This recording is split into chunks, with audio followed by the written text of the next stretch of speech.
मेरी मित्रों, मेरी हिंदी पदयात्रा का समापन हुआ और राष्ट्रभाषा हिंदी परिषद ने कई आंदोलन चलाए। इसके अंतर्गत राष्ट्रभाषा हिंदी परिषद ने एक पारिपत्र भी जारी किया, जिसमें राष्ट्रभाषा को मान्यता देने के लिए हस्ताक्षर अभियान हिंदी दिवस के अवसर पर संचालित किया गया।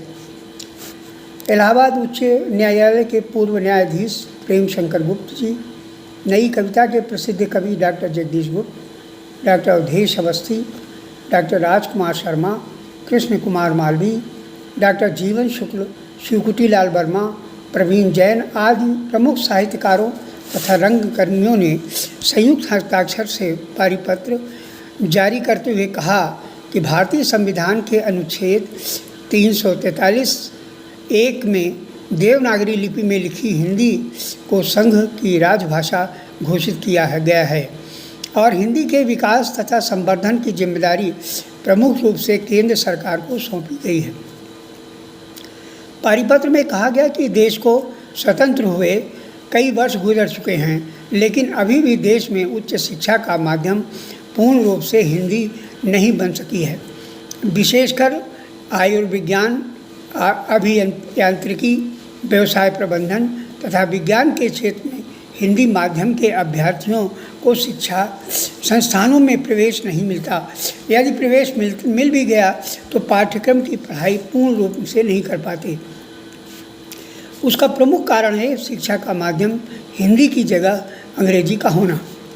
पारिपत्र के संयुक्त बयान में कहा गया कि 1967 को संसद के दोनों सदनों द्वारा सर्वसम्मति से पारित भाषाई संकल्प के बावजूद देश की अधिकांश नौकरियों की भर्ती परीक्षाएं केवल अंग्रेजी में हो रही हैं या फिर अंक विभाजन न्यून कर दिया गया है।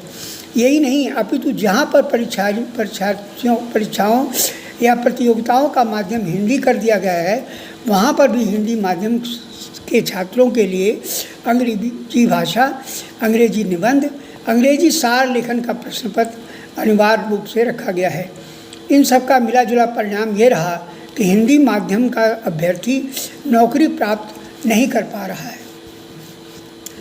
राष्ट्रभाषा हिंदी परिषद के संयुक्त हस्ताक्षरकर्ताओं ने पारिपत्र के माध्यम से निवेदन किया कि देश में होने वाली सभी सेवाओं, भर्ती, प्रवेश प्रतियोगिताओं सहित सभी प्रकार के परीक्षाओं का माध्यम हिंदी किया जाए तथा अंग्रेजी विषय, अंग्रेजी सार लेखन, अंग्रेजी निबंध का अनिवार्य प्रश्न पत्र समाप्त किया जाए।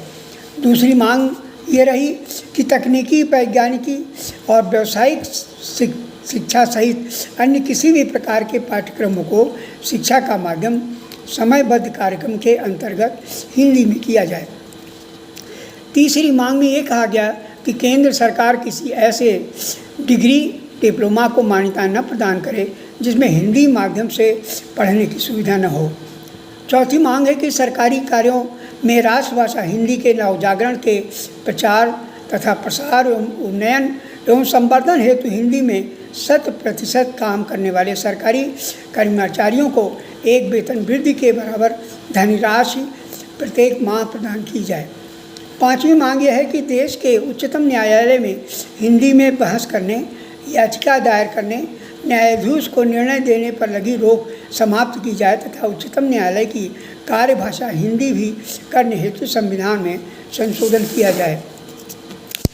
पारिपत्र की अगली मांग में कहा गया कि राष्ट्रभाषा हिंदी के प्रचार प्रसार बिखरे प्रयासों को सुसंगठित करके एक केंद्रीय संस्था का निर्माण किया जाए, जिससे सुव्यवस्थित रूप में देवनागरी हिंदी का प्रचार हो सके। अंतिम मांग में उल्लेख किया गया कि हम सब दूरदर्शन, टीवी चैनल द्वारा अंग्रेजी को संपर्क भाषा बनाए रखने का घोर विरोध करते हैं तथा केंद्र सरकार की हिंदी के नाम पर चुप्पी साध कर अंग्रेजी की ओर मुंह ताकने की निंदा करते हुए आग्रह है कि हिंदी के प्रतिष्ठापन हेतु कृत संकल्प हों। राष्ट्रभाषा हिंदी परिषद का हमेशा ये उद्देश्य रहा कि किसी भी तरह से हिंदी राष्ट्रभाषा के पद पर आसीन हो तथा देश का प्रत्येक व्यक्ति इसकी महत्ता को स्वीकार करे। मैं और मेरी हिंदी पदयात्रा मेरे कई अर्थों में महत्वपूर्ण सिद्ध हुई। जनपद फर्रुखाबाद और कन्नौज की भौगोलिक परिवेश का जहाँ परिचय प्राप्त हुआ, वहीं यहीं की लोक संस्कृति और उसमें रचा विशाल लोकाचार का जीवन संसार देखने को मिला। कन्नौज 4वीं शताब्दी से राजनीतिक, सामाजिक, साहित्यिक और धार्मिक रूप में अपने ऐतिहासिक पहचान बनाए हुए है। उसका सामाजिक और सांस्कृतिक स्थितियों का अद्भुत रूप देखने को मिलता है। साथ ही ये भी अनुभव हुआ कि यदि जागरूकता जन मन में प्रसारित की जाए तो आज भी हिंदी भाषा ही नहीं, किसी भी चेतना को आम आदमी के अंतर में पहुंचाया जा सकता है। मेरा सभी से निवेदन है कि हिंदी में काम करते समय या हिंदी में बात करते समय अपने को तुच्छ न समझें, बड़ी हिम्मत और लगन के साथ हिंदी का प्रयोग करें। और मैं माननीय प्रधानमंत्री श्री मोदी जी से भी निवेदन करना चाहूँगा कि इस 75वें स्वाधीनता वर्ष के अवसर पर भारत को एक राष्ट्र एक भाषा की दिशा प्रदान करें और हिंदी को राष्ट्रभाषा की मान्यता से गौरवान्वित करें। आशा है प्रधानमंत्री जी ने ऐसे बहुत अद्भुत काम किए हैं जिनका कि विवेचन इसमें संभव नहीं है। और मैं समझता हूँ कि वो हिंदी के दक्ष वाचक हैं और हिंदी में ही उन्होंने अपने देश और विदेशों में झंडा भी गाड़ा है। तो मैं उनसे निवेदन करूंगा कि हिंदी को राष्ट्रभाषा के रूप में ज़रूर स्थापित करें और हम सब को एक राष्ट्र एक भाषा दें। जय हिंद।